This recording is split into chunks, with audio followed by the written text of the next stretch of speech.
But let's start with the book, at least some of the themes of the book, if you don't mind.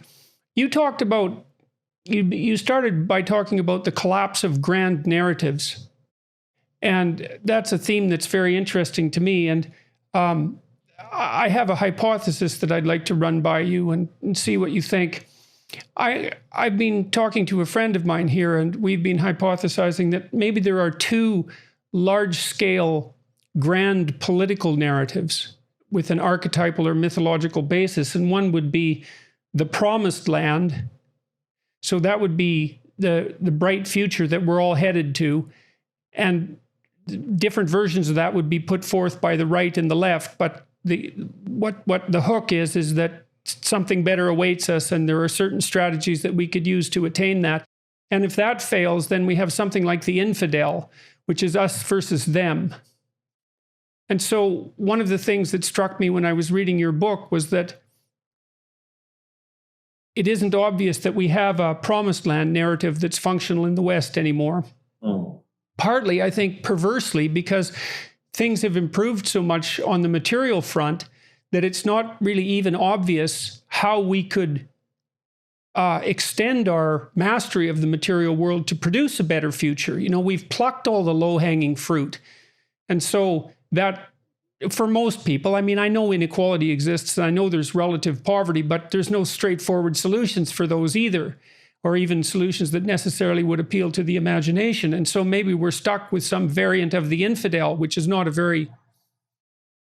certainly not a grand narrative that's designed to bring about peace. I don't know what you think about that, but I'd also like your take on grand narratives as such and why you think they've collapsed. Well, first of all, it's really, really good to see you, Jordan. Thank you. I can't tell you what a pleasure it is. And I've missed you, as very many people have. So it's really wonderful to see you.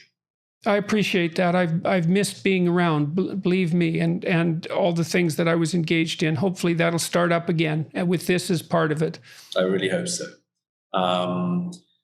Yes, it's been on my mind for a long time. I've written around this subject in a couple of books now, that the oddity of the position of Western man at this point is that he and she lack a grand narrative, lack an overarching explanation of what on earth we're doing here. And I think you and I probably have the same experience, that when we were allowed to still congregate in public spaces, whenever you addressed anything around this issue, the hall fell silent. You know, I've noticed for years that there's all sorts of minutiae that our societies are exceptionally good at talking about.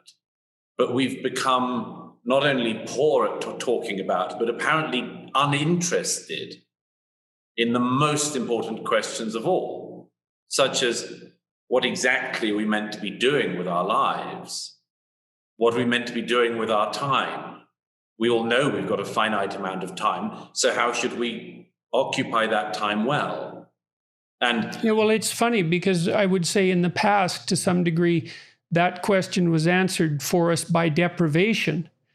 You know, Absolutely. It was obvious what we were lacking. And so when it's obvious what you're lacking, when you're hungry, when you're truly hungry, there's no question about what you should do. You should eat. And if you're freezing and if you're overheated and all of those things, the desirable future manifests itself automatically in front of you. And in Absolutely. some sense, we've been deprived of deprivation and are suffering from an enemy of prosperity.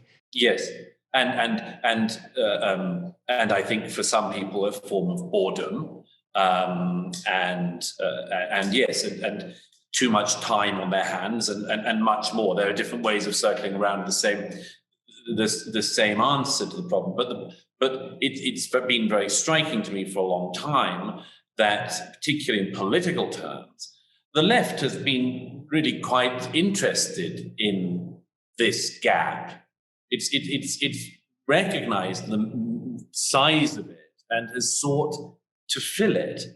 In recent years, as I say at the beginning of The Madness of Crowds, the most obvious way of filling it is with the horrible, dysfunctional and retributive replacement religion, which is identity politics, intersectionalism, and all of this. As I point out, it's in some ways a curiosity, perhaps also an inevitability, that, let's say, the respectable right at any rate, has been pretty uninterested in answering these questions and hasn't even nodded to their absence. The right has, in our lifetimes, been very interested in issues of economics, and that's, of course, crucial, as you alluded to earlier. I mean, if the economics are going well, a lot of other things go well as well. When they go bad, absolutely everything goes bad. So in some ways, it's understandable that the right has been interested in economic questions, but it has left as I say, I repeat, the sort of respectable bit of the right has basically left identity and meaning questions to say, well, find the meaning of things where you will. If you come across it, great, we couldn't be happier for you, but doesn't seek to address these questions. Well, maybe it's partly because the collapse of religious belief hasn't been as thorough on the right as it has been on the left. And so there's still more people who are oriented in the conservative direction who have at least some vestiges of their traditional religious belief. But, yes. Well, and I would say too, though, that it isn't the left that's been concerned with questions of identity precisely. I would say more, this is definitely the case in the United States. I think it's true in Britain and Canada too, that it's the radical left, because the moderate left, I have a friend in LA who's been working on messaging for the Democratic Party. He's been doing that pro bono as part of an independent group of Hollywood writers who've produced about $1 billion worth of advertisements. They've been attempting to craft a centrist Democrat message.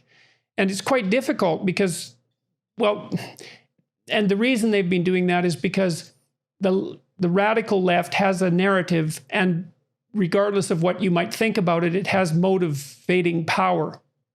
And in the absence of any other narrative, it tends to dominate.